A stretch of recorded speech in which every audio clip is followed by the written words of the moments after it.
Happy Wednesday, everyone. Welcome to the first webinar in May. We're happy to have you with us. This is the second webinar that is looking at the topic of recovery-oriented approaches to treatment and service engagement.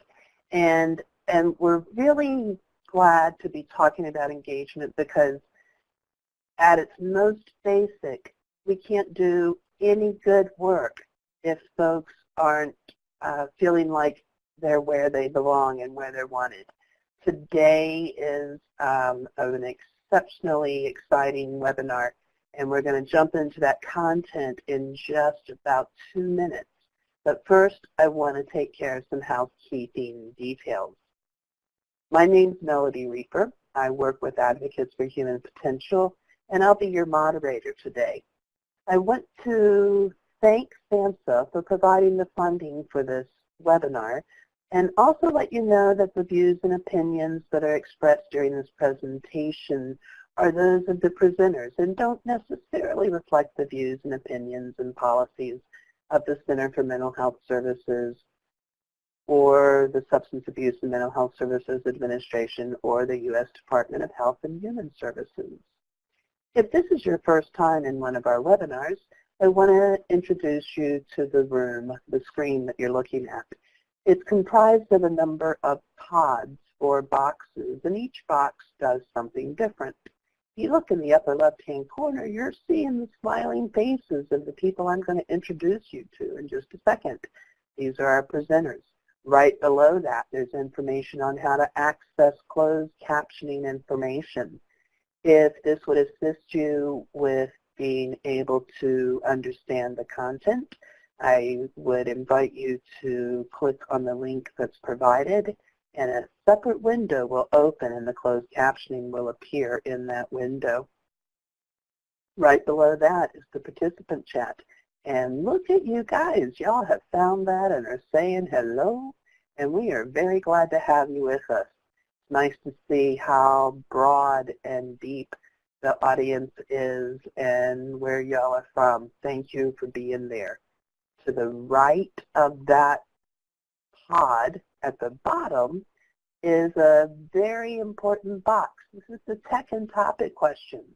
If you are having any difficulty with hearing or any other kind of technical problem, if your screen looks weird, or something like that, please put your need, your question in the tech and topic questions, because that helps our folks be able to respond to you more quickly.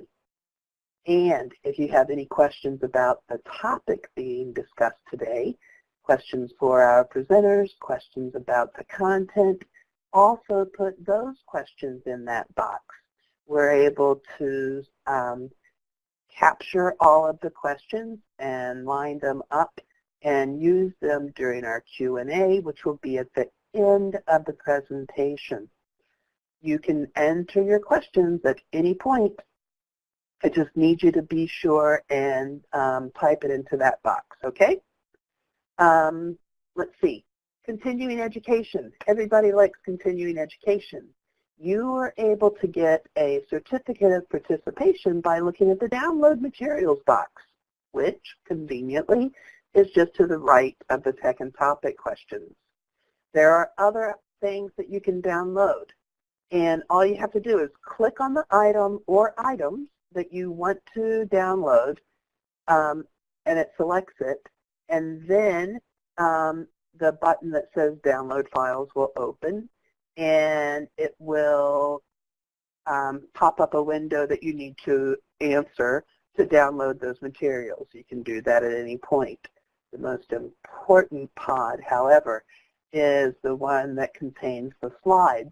And the reason this is important is because this is where you're going to be able to see some information related to what you're hearing. Related to that, just a quick reminder, this is a series, and so looking at 3 different aspects of engagement so that we kind of explore the theme from different perspectives. Last month we looked at Therapeutic Alliance, and there's a recording available of that webinar if you missed it. Today we're looking at engagement via crisis or pre-crisis tool within a wellness recovery action plan. We have two experts on WRAP who are going to be talking with us. And then at the end of this month, on May 23rd, we're going to be looking at social media and technology being used for outreach and engagement. So three different very different takes on the same topic to help illuminate ways that we can improve engagement. The folks we have presenting to us today, Nev Jones, who is an assistant professor at the University of South Florida, but perhaps more importantly is a researcher who has looked deeply at Wellness Recovery Action Plan and the way that it serves people as an engagement tool. Also, we have the executive director of the Copeland Center for Wellness and Recovery. Matthew Federici is also an expert facilitator in WRAP and does a lot of the training at the Copeland Center. The Copeland Center is the arm of WRAP that focuses exclusively on training and supporting people who are using WRAP plans. It is based on its bylaws, a peer-driven community and organization, and everyone who works for the Copeland Center and people who are facilitators in that community are people who bring their personal experience to the forefront as a benefit to others. And so I'm going to turn this now over to Matthew, who will kick us off and throw the really great content to you guys to help look at engagement and WRAP. Matthew, thank you for being here. Welcome, everybody. Thank you, Melody. And thank you, everybody, for taking the time to participate in this webinar and really think about engagement and recovery and wellness recovery action plan. I know how hard our work is and how busy we are. I want to thank SAMHSA for its just continued support and allowing and helping facilitate the voice of people like myself with lived experience to feel safer, to talk about that experience, to feel valued, and to network with each other. And thank you to AHP, the team, for hosting, facilitating, supporting this, and also collaborating with Nev and her work. And all these partners are so critical to supporting the value and the safety of the lived experience. And so, as a part of that story of people with lived experience and recovery being partners in this journey and being engaged to get well and stay well, I'm here to talk about the Wellness Recovery Action Plan. And I see from the chat lots of people, many that are advanced level WRAP facilitators and from all around the country, people who I've seen as a part of the Copeland Center community and training. And thank you guys for joining.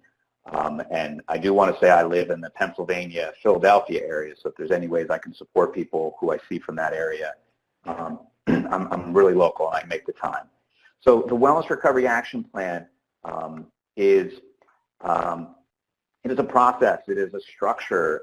They're concepts, structures, and tools that were developed by a group of people who have been dealing with difficult feelings and behaviors for many, many years. At a time when recovery just was not something people were talking about. These folks came together to work together to feel better and get on with their lives, all led with Mary Ellen Copeland, who I'll talk a little bit about, and how she began this self-journey of, I want to get better and I want to get on with my life.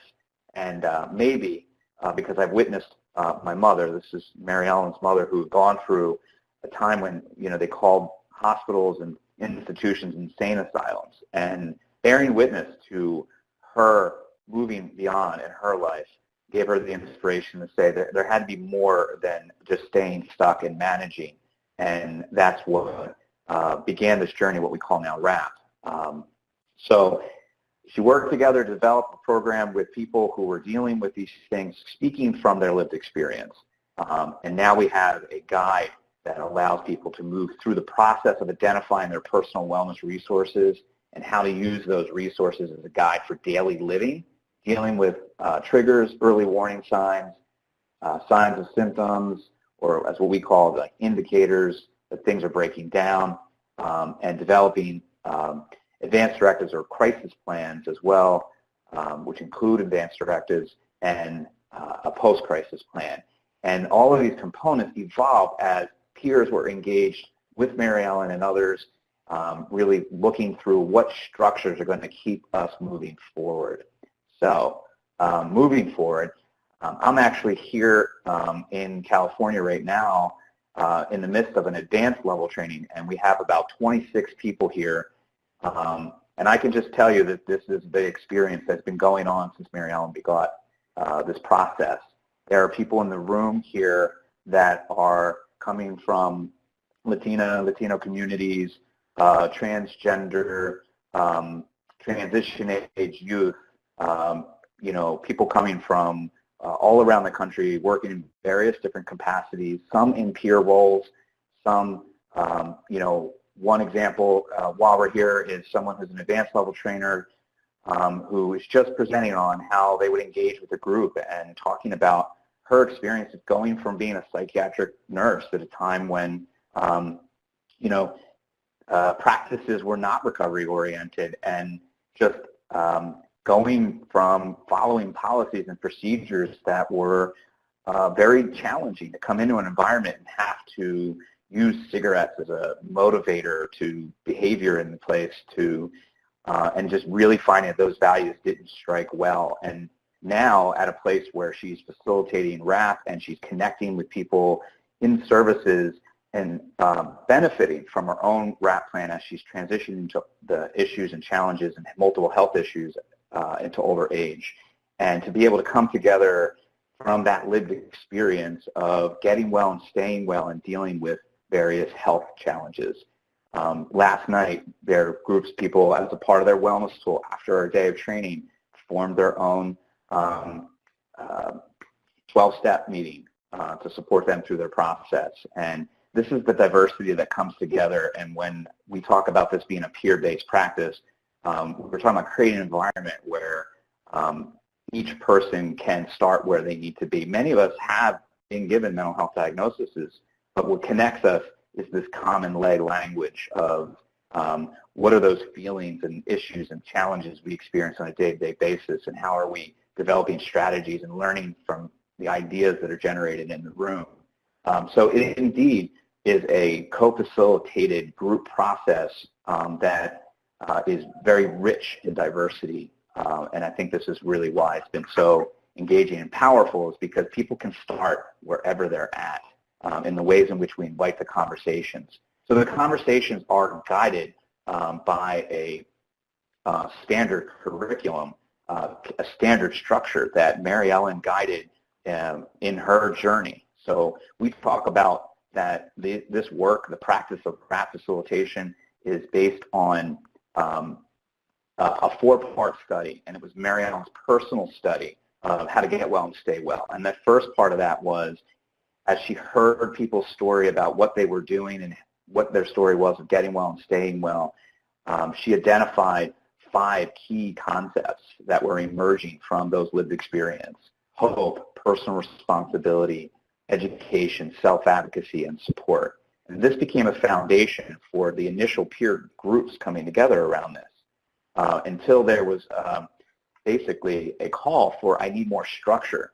And from that structure, these conversations emerged another part of the study, which was these wellness tools that people were using to get well, things that they were applying to make these concepts real for them. And that's called the wellness toolbox. But we didn't stop there. There was a need to structure it even further. And that's where the Wellness Recovery Action Plan came in, where it starts with daily maintenance plan, triggers, trigger action plans, and the things I mentioned earlier. And then also in that curriculum are all these other recovery topics that come up and emerge. Essentially, what has guided this whole process and the structure and tools to emerge and allow us to keep sharing that space is what we refer to as Copeland Center co-facilitation practices, which are based on fundamental values. And these two fundamental values are, one, that people are experts in their own wellness and recovery, which today seems like common understanding in services, but it wasn't always the case to see people as actually being the experts in what the solutions were for moving their lives forward. The other was that people with those shared experiences can support each other most effectively. And so this idea that the peers actually getting out of the way and just actually supporting them, sharing ideas between each other was going to be the most powerful thing. Other aspects to the practice of facilitating the evidence-based practice of RAP are things like it is absolutely based on self-determination. So how do we engage and facilitate peers working together where they're starting where they want to start, identifying that they have the answers. There's equality in the room, which means the facilitators are also connecting and participating as equal members in that group. They're learning. The learning is always seen as everyone's gaining new knowledge for themselves from that experience. Medical and clinical language are avoided. As you'll hear in some of the studies, we've had tremendous impacts on medical and clinical outcomes. But ironically, it's by not focusing on those things that we find as most engaging. There are no limits to recovery. No one defines what that recovery means. No one places any perceived limitations on how far people will go in their recovery, and the focus is always on the strengths and not from any perceived deficits. Mindful of time, I'm going to hand it over to Nev and talk a little bit about some of the foundational studies that really are consistent with this. Thank you. Okay, can everyone hear me? I can hear you, Nev. Oh, okay, good. All right, well, it is great to see so many people having joined the webinar, and a particularly loud hello to everyone from Florida. So I just wanted to start with a little bit of the bigger picture of research on treatment engagement and peer-led interventions.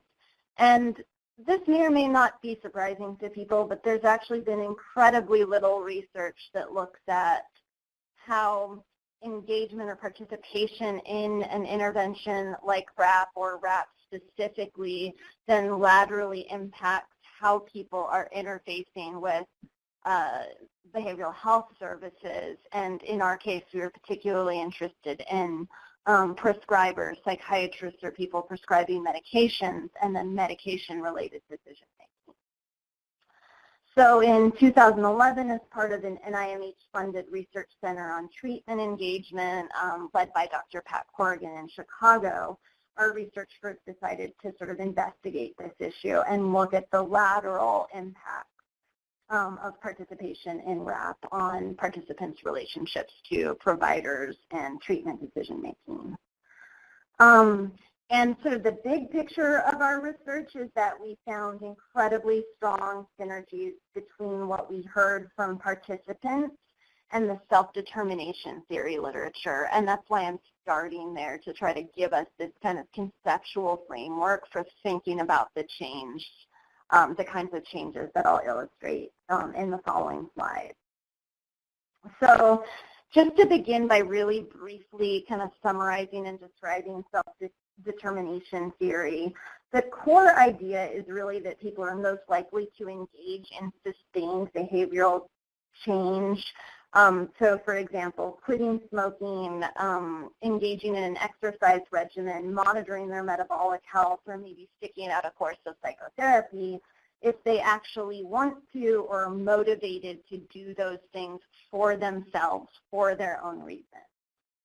And this form of motivation, or autonomous motivation, can be contrasted with what's referred to in this literature as controlled motivation, where someone is only engaging in a given behavior or activity because someone else wants them to, is pressuring them to, and or they feel that they have kind of an external reason.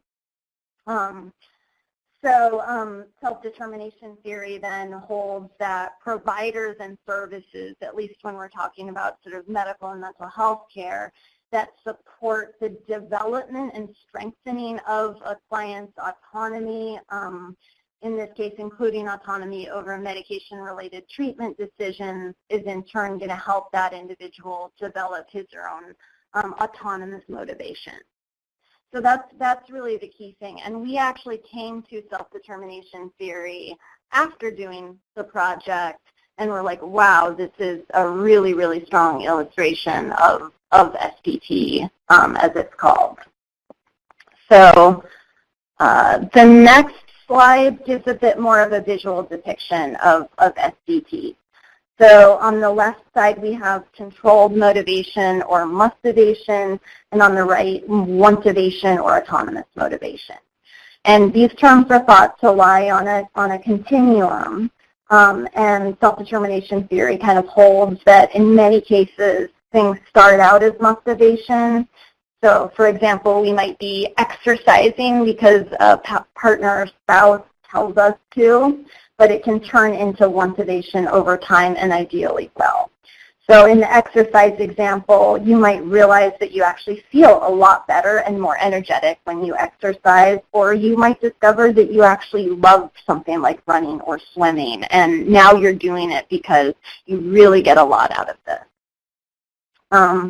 As I mentioned before, mustivation or controlled motivation can be tied to external pressure.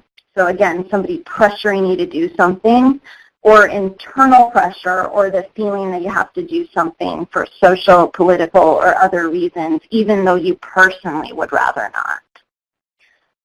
External pressure within this framework is kind of hypothesized to lead to low levels of engagement, because you're not really doing whatever behavioral activity it is because you want to, and potentially even kind of foment underlying resentment or even anger.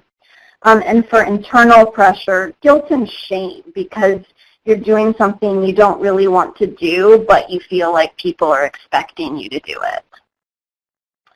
Turning to the right side, wantivation or autonomous motivation is tied to both usefulness-driven rationales and what we could call values-driven rationales.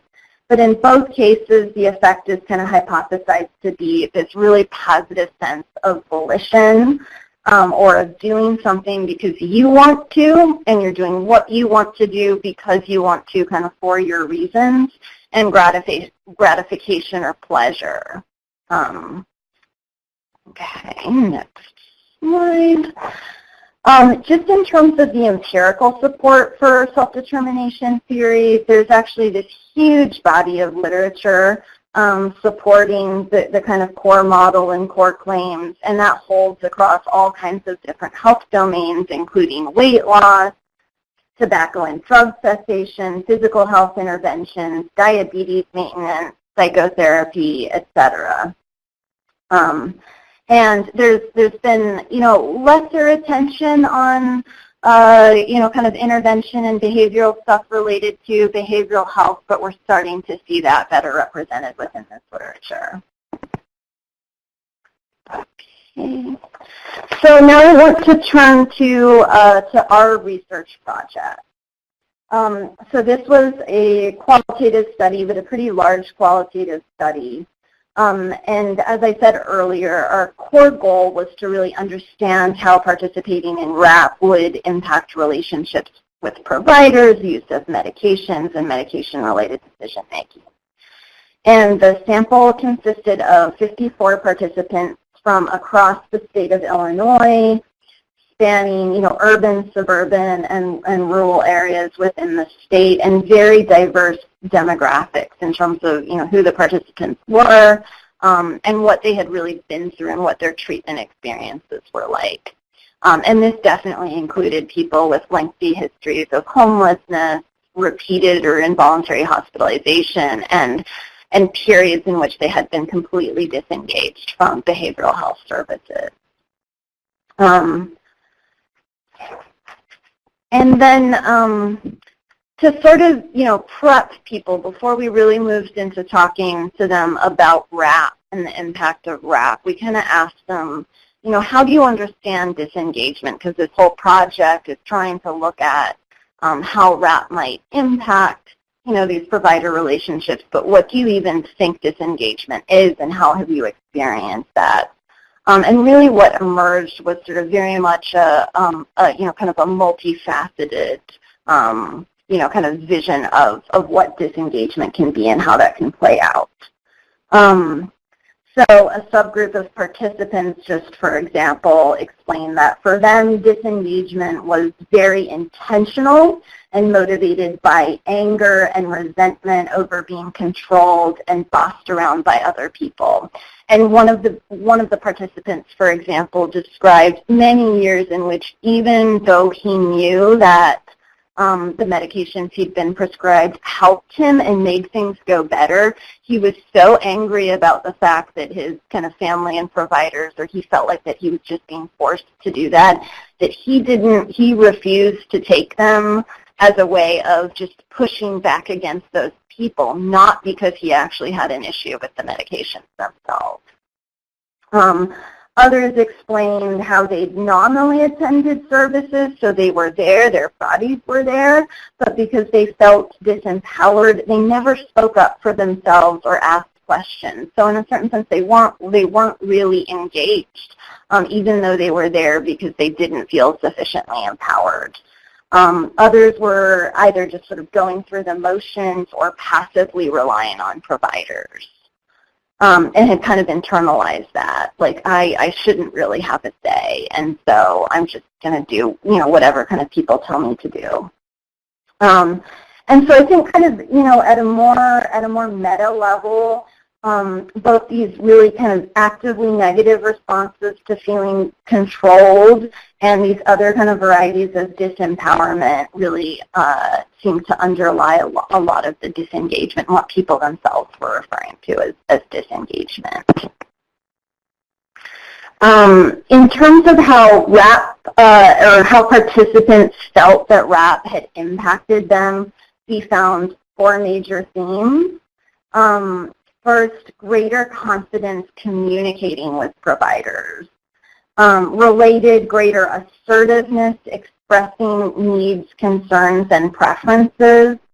Honesty as to whether they were in fact taking or not taking particular medications or using street drugs. And kind of finally this sense that RAP had helped them to explore and understand the reasons why they might want to take medications or see a therapist or engage in other aspects of treatment, for themselves and kind of in order to do the things they wanted rather than just feeling controlled or coerced. Another way to summarize this might be to say that sort of participants really felt that RAP had empowered them to do things for themselves, but not in a careless or thoughtless way, right? So really the whole RAP process, really supports people to sort of think deeply and examine things from different perspectives and in dialogue with other people who have experienced similar things. One participant phrased this, quote, "With my RAP plan, what I'm doing is for me, not for someone else, not because someone else thinks I should." And then in terms of mechanisms, so how is it that RAP leads to these outcomes, which are actually, really, really great in terms of people having a much stronger relationship with their providers and specifically prescribers, feeling much more empowered in the context of that relationship? How does RAP bring that about? So many of the participants emphasized experiential knowledge sharing or learning from the experiences of other peers in the room, so the other RAP participants as well as the facilitators. And one thing I do want to mention is that for many of the participants in this study, they had never been exposed to or able to work with a peer specialist before.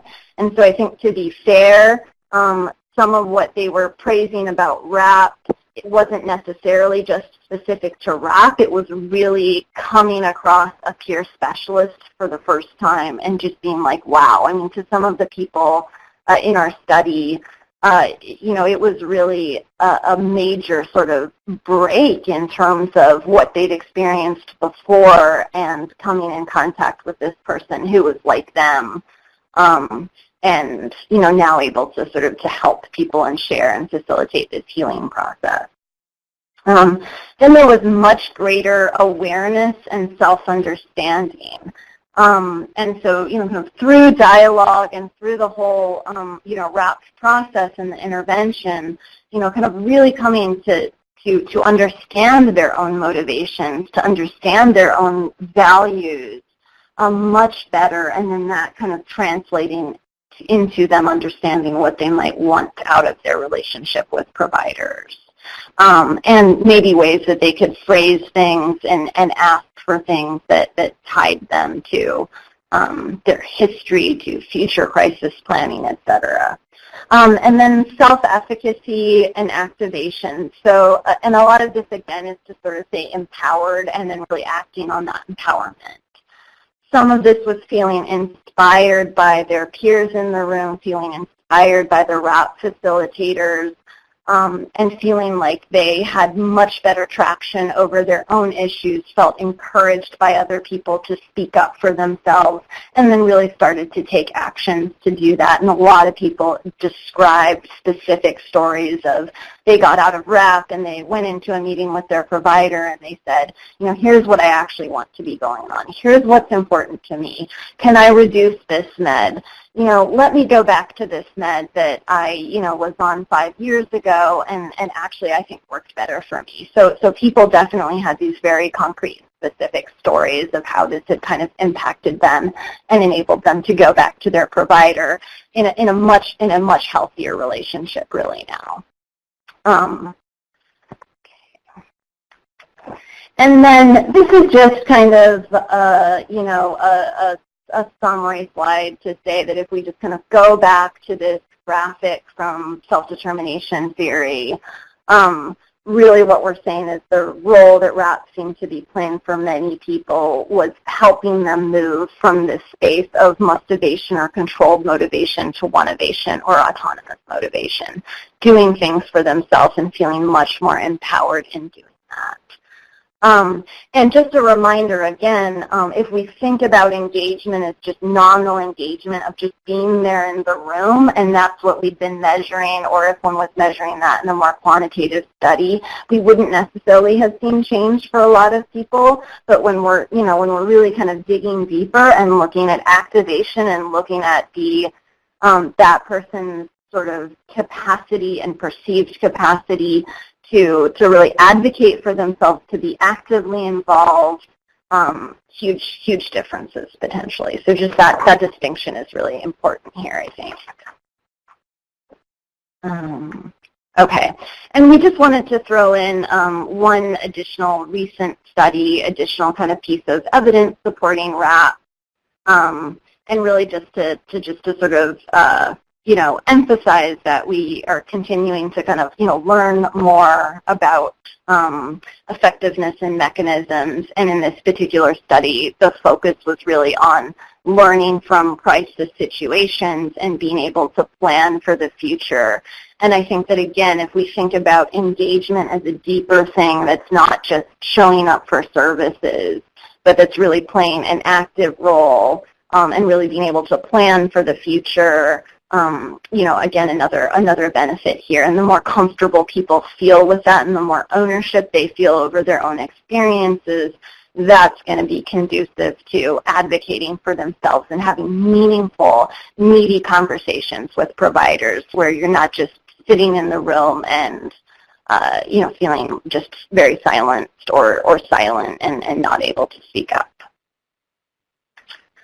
And then just to reiterate the takeaways one last time before I turn this back over to Matthew, what we're sort of seeing here, right, is that RAP increases this awareness and self-understanding in a way that's really empowering to the individual, facilitates the development of autonomous motivation, for treatment and services, and leads to greater honesty and openness with providers and prescribers, confidence in sharing concerns and opinions and priorities for treatment, for prescribing, and just greater involvement and investment in decision making.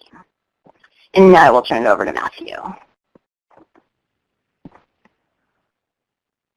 Thank you, Nev. That was wonderful, and I really, really appreciate the work that you're doing, and taking the numbers and using the research methods to validate what this means to us on a very personal level. And so I want to talk a little bit about what we talk about fidelity and sustainability, and what this means to this community of some 600 advanced trainers who are training trainers and people who are living WRAP, the Wellness Recovery Action Plan, in their lives.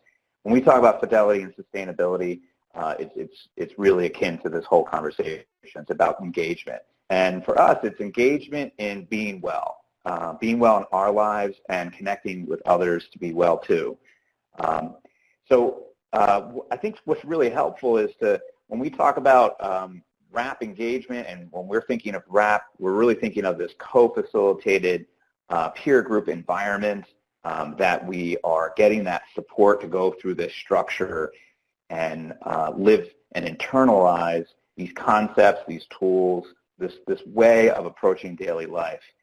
What it isn't, and I like to really think about it in many ways when you talk about engagement and implementation, it's like thinking more of it like yoga, that it's a practice that you often learn in a group setting with others, and as you incorporate this into your way of daily living, people become yoga instructors, right? And they then share that and participate with people to learn this practice in their life. So when we look at the evidence-based practices and what the engagement is that is working, is the engagement in this co-facilitated peer group that is facilitated in a specific way around some values that I'm going to talk about.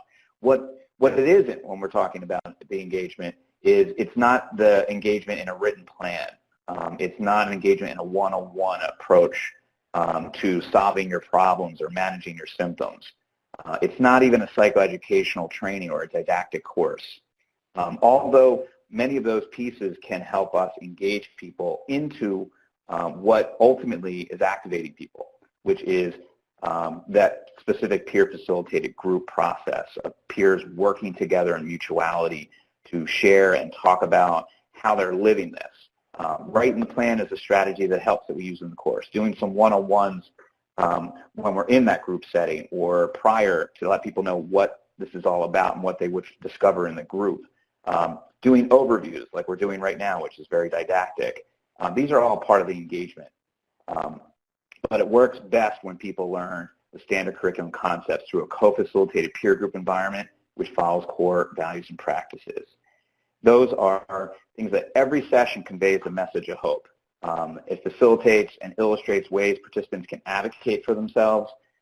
We promote personal responsibility by focusing on how WRAP is owned by the individual, and we model that as facilitators. We help participants in the room to be accountable for their actions and to take manageable risks. And again, that's something that emerges from inviting in the shared experiences of times we have taken risks, things we have learned. And so really I think very key to the engagement and the activation is that when you're in a peer group environment, it really allows for the different stages of change so that people can actually just absorb the energy and hear the ideas coming from the group. And when they're ready to pick up some of those ideas, they do. That's that wantivation, right? The sense of volition. When you're just face-to-face, there's a mustivation when someone's saying, here's WRAP, this is what I'm doing with my life. What would you do? There's really not an opportunity to just sit back and observe. And when you're in that group setting, it's very empowering because you can participate by merely just listening to the ideas that are generated from the group. One of the things that's really key to the engagement is that the facilitators are sharing their application with the different concepts in ways in which the participants are identifying with. And they're saying, okay, I feel on an equal level with this person.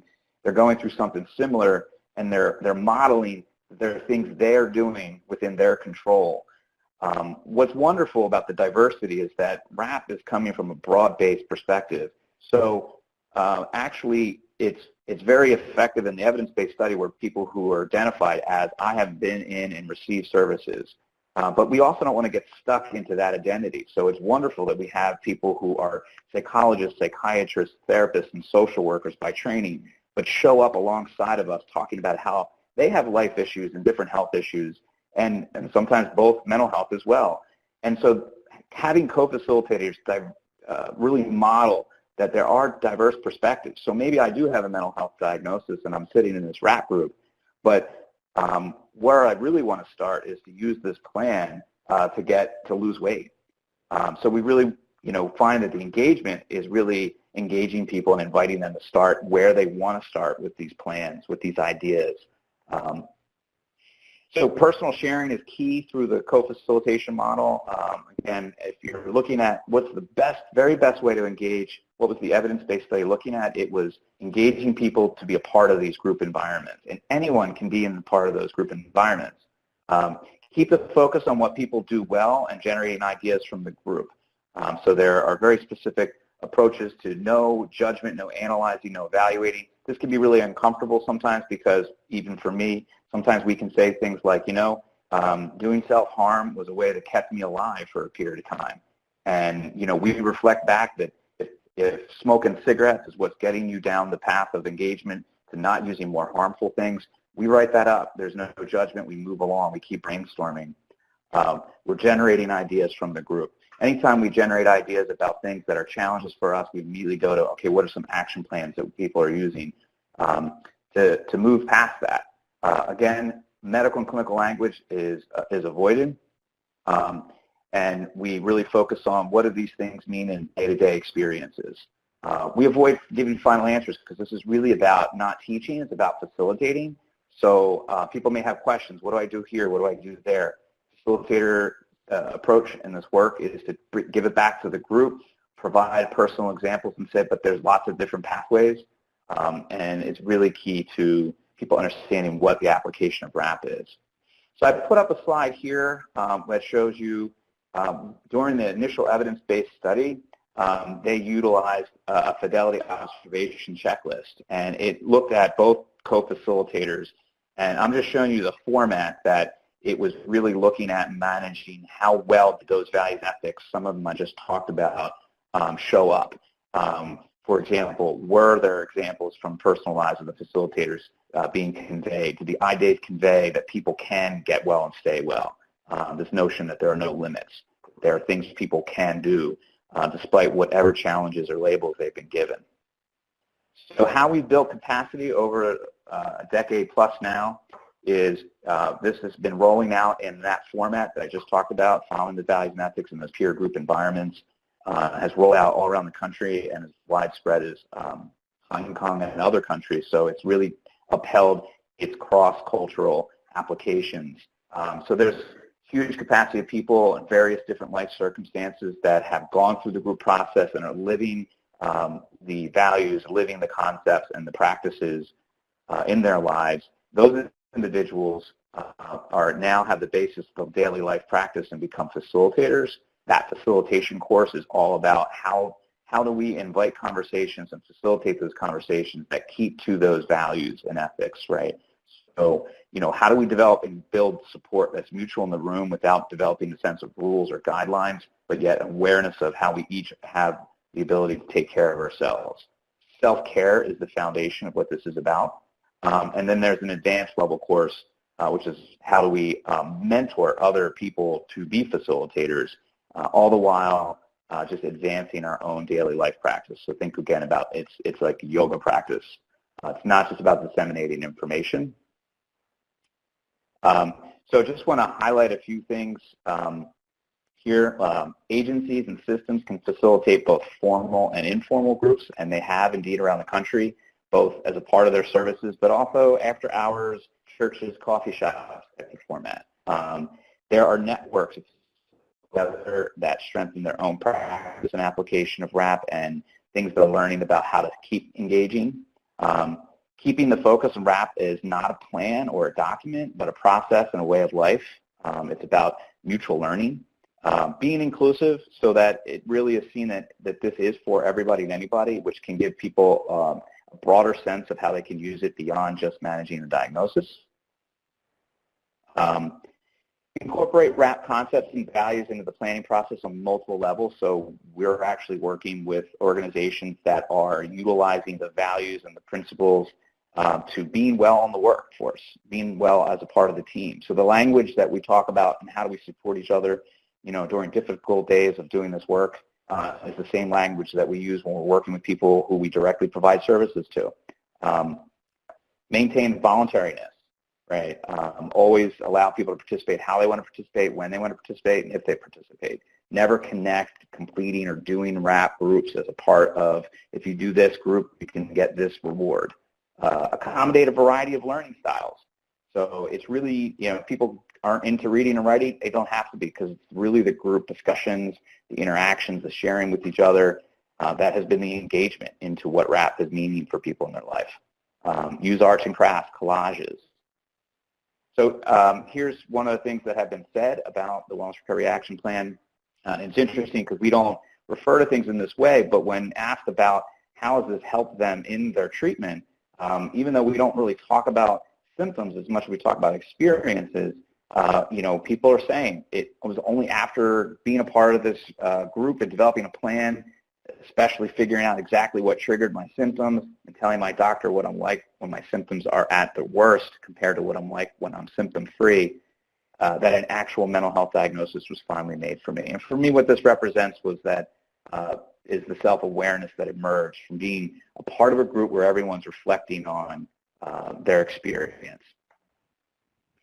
And then at the systems level, this is an advanced level facilitator in Tennessee that shared that the RAP facilitation has really made a change on how we do things in the state. The 5 key concepts has permeated the culture, and we have a significant decrease in the use of inpatient services, and we attribute that to the RAP facilitation. So you can find this at the Culprit Center website. It is a document that really pulled together facilitators and advanced facilitators from around the world, asking them how is the implementation of this going, what are the challenges, what are the things that were key to keeping to the fidelity. And you can take a look at that. For the sake of time, I'm actually reached that point, Melody, I'm going to hand it over to you. I'm sorry I went a little over.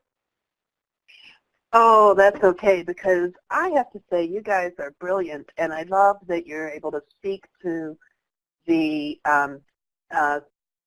importance of RAP and the validity of RAP and the fidelity of RAP based on your education, certainly, but most importantly because of your life experience, and that you embrace and embody the principles that RAP is based on. We have a slew of wonderful questions, and I will say to the audience right now, we're not going to be able to get to all of them, and so I'm going to try to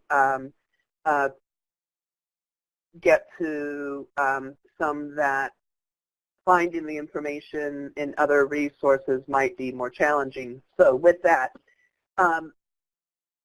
now someone asked the question, what if the provider won't allow the client autonomy? And I think this really speaks to the study that you were referencing. Yeah, right. And so this actually came up very explicitly in a number of the focus groups that we did. And several people actually talked about explicitly firing them. This was language they used, firing their provider or their prescriber as a result of RAP and finding somebody who they worked better with, who was much more empowering towards them.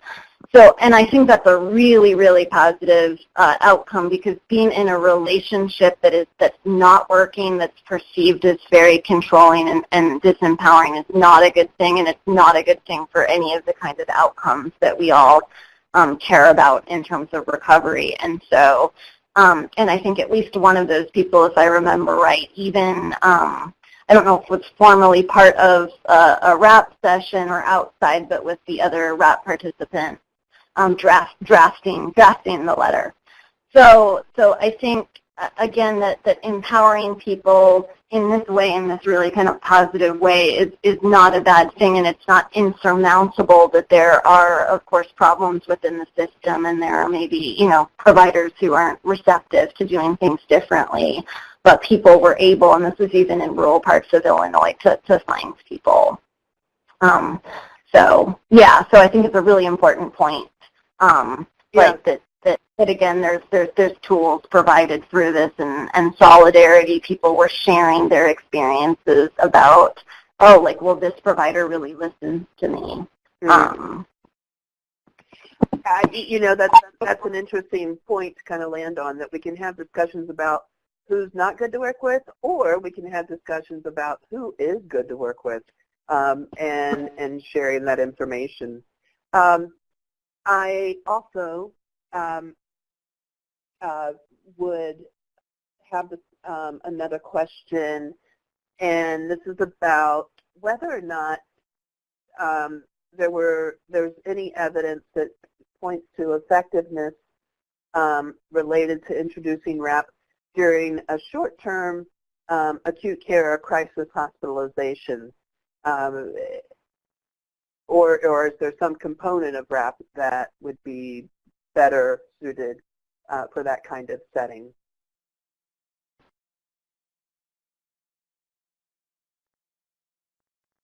So Melody, is this a question that you're directing towards me? Either one of you. Yeah, okay. Feel free. So I think what the engagement practice has been is, being able to engage people through a process of the whole structure, working with the group. But in settings where, acute crisis settings, if people don't have any familiarity with it, the foundation are the key concepts of the course. So that's where I would really start, with being engaging in understanding the foundational concepts of which RAP is built upon. And then I would probably, given in a brief period of time, I would begin that conversation. I would give an overview of what else is included, and then I would try to connect that person as they transition to a group out in the community. On a bigger level, I would really look to have facilitator peers in that setting being able to offer those groups, so that as people are in those crisis settings, they're seeing people who are talking about RAP and saying, yeah, I was once in this setting and now I'm out in the community. And a great component is because people may return again, but if they get to the place where they're developing the crisis plan, when people are coming back in, we can refer back to that plan and say, okay, hey, we got back to this point, let's revisit your RAP plan. And that's going to take some time, but initially, I would use the facilitation skills that I have to run maybe smaller, briefer groups where we're starting off with the foundational key concepts. Excellent, thank you. And another question that's probably going to have to be our last one, but either of you, have you had experiences in which education, level of understanding, literacy have impacted your ability to effectively implement RAP in various settings? So I'd love to answer this question. The question is, do people's different, capacity for reading, writing, different intellectual levels, and my experience is no. Actually, we have done a project with advanced facilitator peers who also have family members with what we define as developmental distinctions. And so, as you know, there are materials, a RAP book for developmental distinctions, RAP book for kids and children, but really that peer group model that's really centered around introducing a concept and generating discussions with the group, has really allowed for it to stay engaging. And we've done things where we're using collages and Post-it notes, but the focus is really in the conversation that we're having with people. So it really removes that aspect of, what your learning style or, approaches are, and it remains engaging.